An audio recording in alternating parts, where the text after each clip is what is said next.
Cek. Oke guys, welcome back to Cakra Diva Reinkarnasi dalam pembahasan alur cerita Solen 2 Jusri Tangmen episode ke-95. Seperti biasa tuh ya, kita review dulu pembahasan alur cerita episode sebelumnya, di mana Yuho telah memasuki babak final kompetisi Master Pembimbing Roh Bawah Tanah dan harus melawan perwakilan aliansi Pink Pan bernama Ye Guyi yang merupakan pemilik roh pelindung malaikat suci seperti halnya sang dewa malaikat di zaman Tangsan Qian Rensu. Karena Ye Guyi menunjukkan roh pelindungnya yang menjadi ancaman besar bagi Master Roh Jahat, Yuho langsung tahu kalau keselamatan gadis itu pasti akan terancam, dan berhubung Ye Guyi tidak mau diajak bekerja sama, Yuho pun terpaksa menyegelnya sementara waktu di gerbang roh kematian. Nah, di episode kali ini kita akan melihat bagaimana Yuho menarik perhatian tetua Kekaisaran Ryu Ye Yulin dan wakil ketua Sekte Roh Kudus Feng Lin. Namun ajang perebutan Yuho itu harus terinterupsi oleh meledaknya gudang senjata rahasia yang menyebabkan kekacauan besar di Kekaisaran Matahari Bulan. Gimana cerita selanjutnya? Langsung aja tuh kita terobos.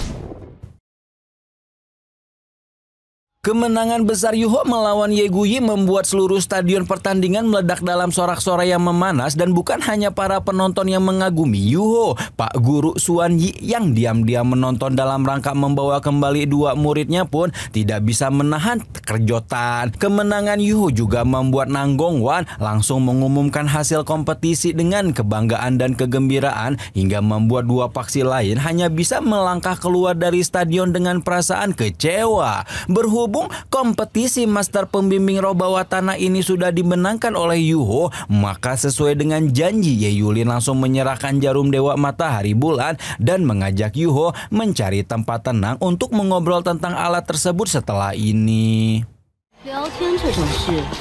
Namun ternyata upaya Ye Yulin entah untuk menarik perhatian Yuho ataupun untuk menjebak pemuda itu tidak dapat dilakukan dengan mudah, karena beberapa saat kemudian Feng Lin sebagai perwakilan Sekte Roh Kudus backingan aliansi Shisui yang memang sudah tertarik mengkader Yuho langsung menginterupsi pembicaraan dan memberikan Yuho hadiah yang telah dijanjikan Nang Gongwan. Ketika melihat isi kotak hadiah, Ye Yulin langsung menjadi kesal karena dia tahu bahwa hadiah yang diberikan aliansi Shisui kepada Yuho adalah senjata strategis kekaisaran mereka. Sementara Ye Yulin dan Feng Lin gontok-gontokan, Su Guozhong telah sampai di ruang rahasia gudang senjata dan tampak sedikit lega karena bom elemen yang dia cari masih berada di sana.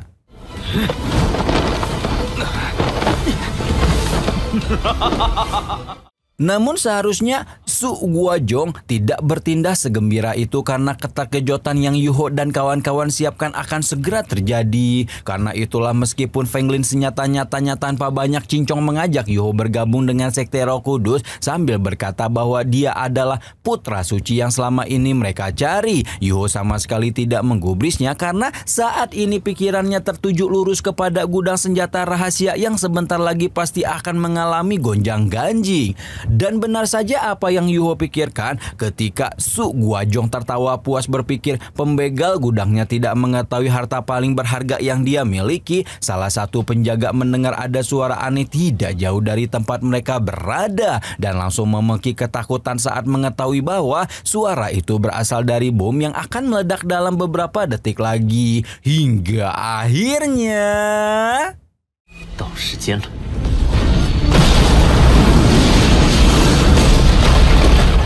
akhirnya tanpa bisa dicegah sama sekali, ledakan luar biasa dahsyat yang mampu menggoncang seluruh wilayah Kekaisaran Ryu meletus, menyebabkan gudang senjata luluh lantah dalam sekejap. Begitu pula bangunan-bangunan vital di sekitarnya, termasuk Aula Mingde yang ikut dihancurkan seperti tersapu oleh lautan api yang tidak dapat dibendung. Saking dahsyatnya ledakan gudang senjata yang memang disebabkan oleh puluhan ribu bom elemen, stadion tempat kompetisi Master Pembimbing Roh Bawah Tanah pun turut mengalami goncangan, dan membuat Ye Yulin serta para petinggi aliansi Shisui Auto bertanya-tanya tentang apa yang sebenarnya terjadi ketika bergegas pergi keluar gedung.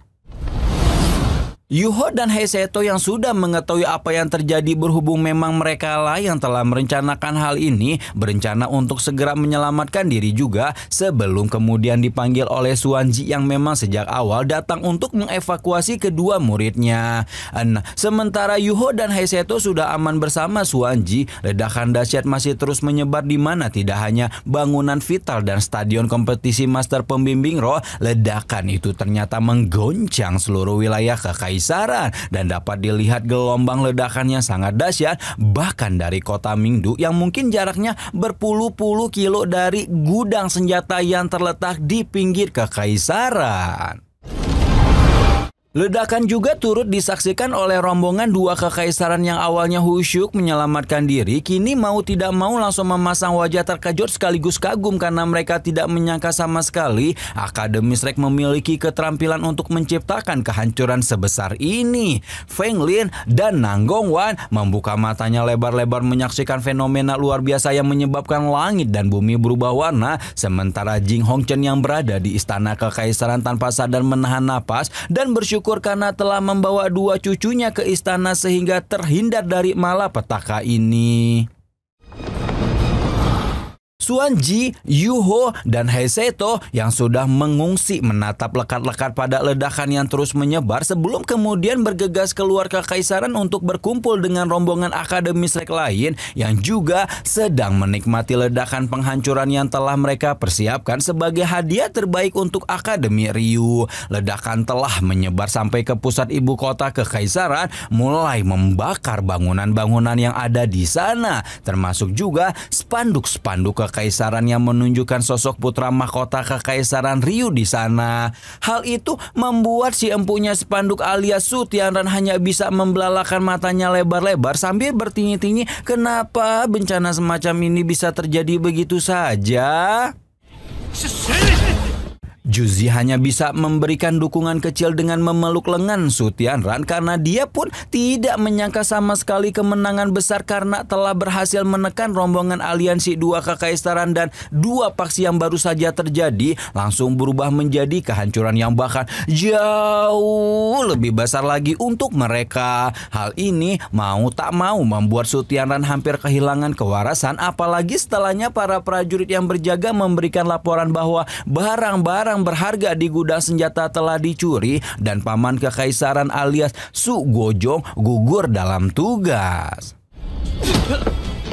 Tidak dapat menahan kekesalan, Su Tianran dengan kejam melayangkan tendangan kepada prajurit yang melapor, sementara di sisi lain Juzi justru menunjukkan kekhawatiran ketika akan segera dikirim ke istana. Namun Su Tianran justru melepaskan tawa gila ketika mendengar ini dan berkata bahwa dia tidak akan memakzulkan apabila telah berubah menjadi kaisar. Karena itulah Su Tianran segera mengeluarkan perintah darurat kepada istana untuk mengeluarkan berita bahwa kaisar terdahulu alias bapaknya yang sudah sakit-sakitan tidak dapat menahan rasa terkejut sehingga kehilangan nyawanya karena keterkejutan itu. Dengan meninggalnya kaisar terdahulu, maka peran Su Tianran sebagai putra mahkota sebagai pewaris kekuasaan akan secara otomatis naik pangkat menjadi kaisar matahari bulan yang baru.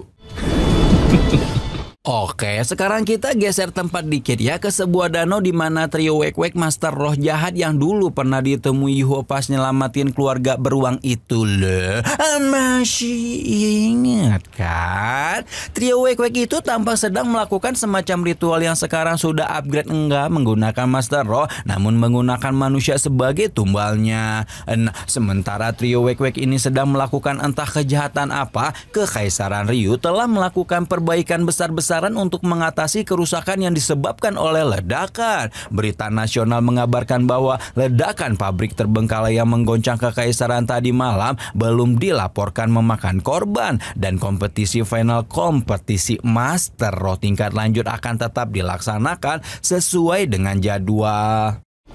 下面带来另一条消息，鸟师团暂时接管全球。 Nah, berhubung pamor turnamen Master Road tingkat lanjut ini sangatlah besar, kekacauan Kekaisaran Ryu tidak dapat menahan banyak ketua sekte untuk datang secara pribadi demi menyaksikan pertandingan final dan melihat siapakah yang akan keluar sebagai pemenang tahun ini. Beberapa petinggi paksi yang datang adalah ketua sekte Chongtian bernama Feng Lin yang sekarang menjadi maklum setelah perwakilannya kalah sejak awal turnamen. Berhubung para grand finalis memang semenakutkan ini. Selain itu datang juga ketua sekte Dilong alias Nan Sui Sui yang merupakan emaknya Nan Kui Kui itu loh, yang sempat bikin taruhan sama Yuho kalau siapapun yang kalah bakalan ikut sekte yang lain. Jadi seharusnya Nan Qiu Qiu ini bakalan join sekte Tang karena udah kalah dari Yuho.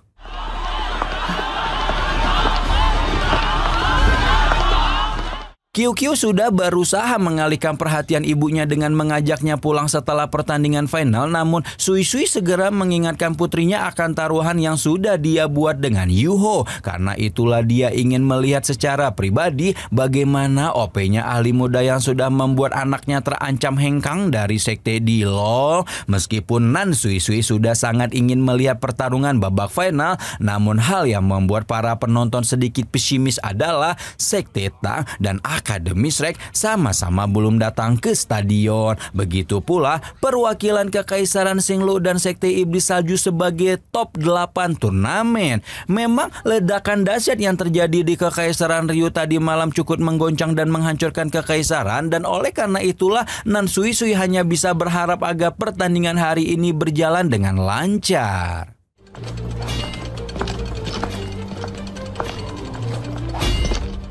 Mengesampingkan obrolan ibu dan anak ini, pembawa acara segera mengambil alih perhatian seluruh penonton dan mengumumkan bahwa Kaisar PLT alias Su Tianran akan segera memasuki stadion bersama dengan guru kekaisaran dan putri permaisuri.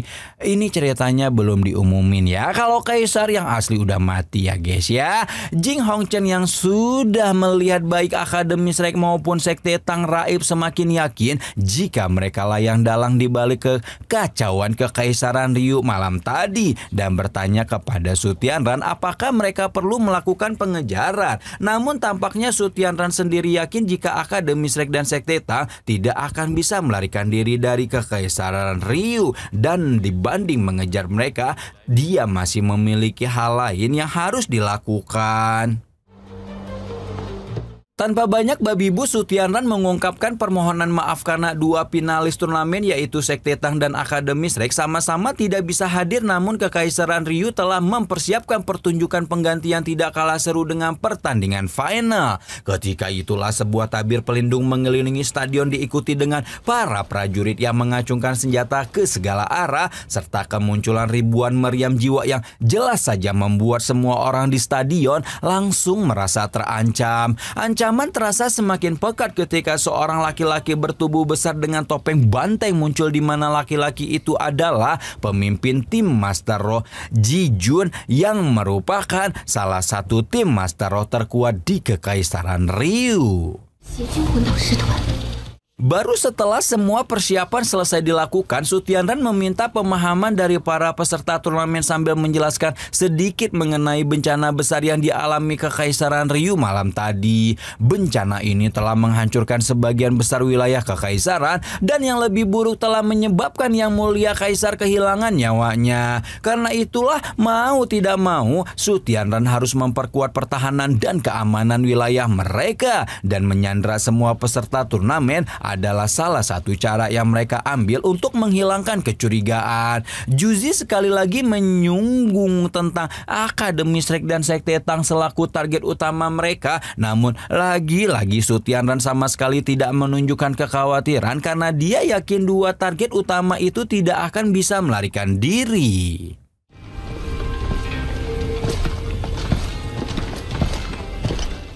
Sementara Sutianran telah menangkap semua orang, kita tengokin dulu yo rombongan Akademi Shrek dan Sekte Tang yang sudah bergabung dengan Yuho Heiseto dan Suanji ketika kemudian melewati hutan kabut di perbatasan barat Kekaisaran Ryu. Setelah beberapa lama berjalan di dalam hutan, mereka menyadari bahwa kabut yang menyelimuti hutan ini sangatlah aneh, di mana meskipun tidak beracun, kabut itu benar-benar menutupi jarak pandang mereka dan memberikan efek nyaman yang setelah dirasa-rasakan menjadi cukup menakutkan. Dan benar saja setelah meneruskan perjalanan beberapa lama lagi, Yuho tiba-tiba mengangkat tangannya sambil mengabarkan bahwa mereka telah melewati tempat yang sama 2 kali.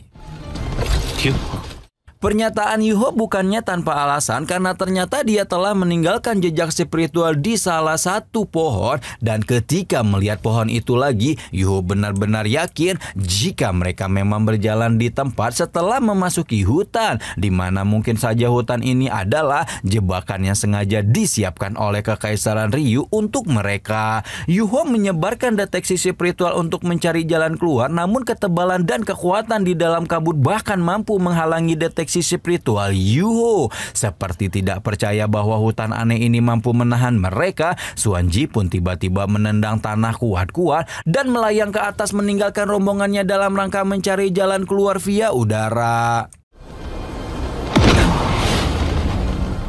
Sementara Suanji ngebolang bentaran, Yuho menggali informasi dari Nana dan Jijo Chen tentang hutan ini, berhubung keduanya adalah warlock Kekaisaran Ryu. Sayangnya yang Nana dan Jojen tahu, gunung dan hutan itu dilabeli sebagai area terlarang dan tidak ada satupun warga Kekaisaran yang boleh masuk ke dalamnya. Beberapa saat kemudian, Suanji kembali dan mengabarkan bahwa sejauh apapun dia terbang, langit di atas hutan juga ditutupi oleh kabut sehingga mereka tidak punya pilihan kecuali lanjut melintasi hutan. Dai Huabin bertanya apakah mereka perlu menyebar untuk mencari jalan keluar lebih cepat. Namun saran itu segera ditolak mentah-mentah oleh Bu Guru Joyi, karena berpisah jalan di waktu seperti ini justru akan membuat keselamatan mereka semakin terancam. Akhirnya rombongan Akademi Shrek dan Sekte Tang pun melanjutkan perjalanan dan sama sekali tidak mengetahui bahwa perjalanan ini akan menuntun mereka kepada pengujian cinta sejati yang tak terkalahkan. Memanglah ya, ini Sutianran udah abis Ramadan Lebaran masih juga nggak tobat-tobat, malah makin licik, makin dajal aja itu kelakuannya. Kira-kira hutan macam apa sih yang Yuho lewatin sampai muter-muter nggak bisa keluar? Terus kalau dilihat dari previewnya, nanti rombongan Yuho dan kawan-kawan ini ya bakal ngelewatin pengujian dan hukuman yang mungkin bakal ngebikin Wang Dong'er dalam bahaya. Gimana? Penasaran gimana cerita selanjutnya? Nantikan terus pembahasannya hanya di Cakra Diva Reinkarnasi. Rama di sini pamit, bye bye.